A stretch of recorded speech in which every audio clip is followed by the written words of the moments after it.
A high court for Abuja don sama Osinachi husband back to prison sake of say di man use im wife body do kung fu party sotey e land di wife for yonder.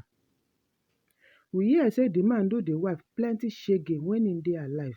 E dey beat am and e dey abuse am where im children and oda pipo dey until di wife die on top all di beating wey e dey give am.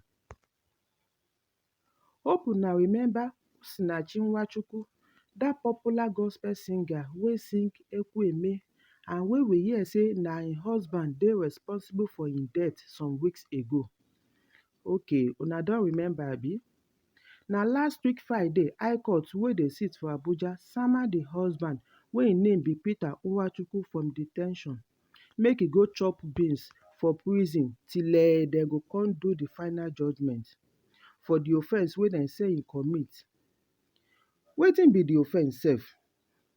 According by di charges level against am by di prosecuting counsel wey dey represent federal government, dem say im commit homicide.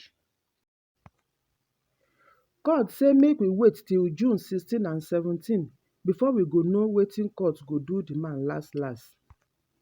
Make una watch di video as di man dey comot for court yard. Please,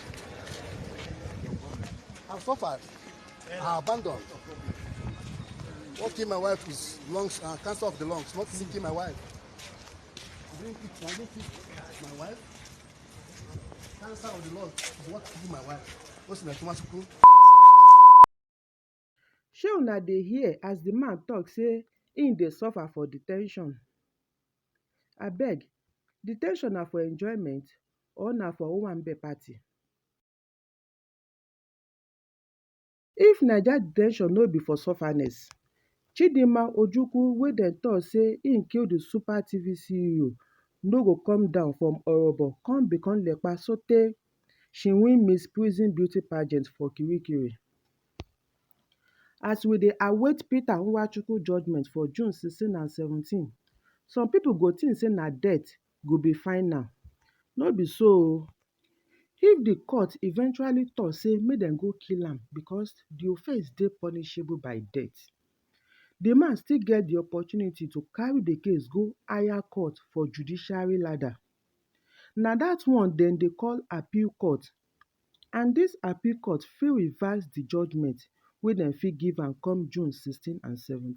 If una enjoy dis gist, make una subscribe, like, share and comment so dat we go dey notify una as other gist dey come.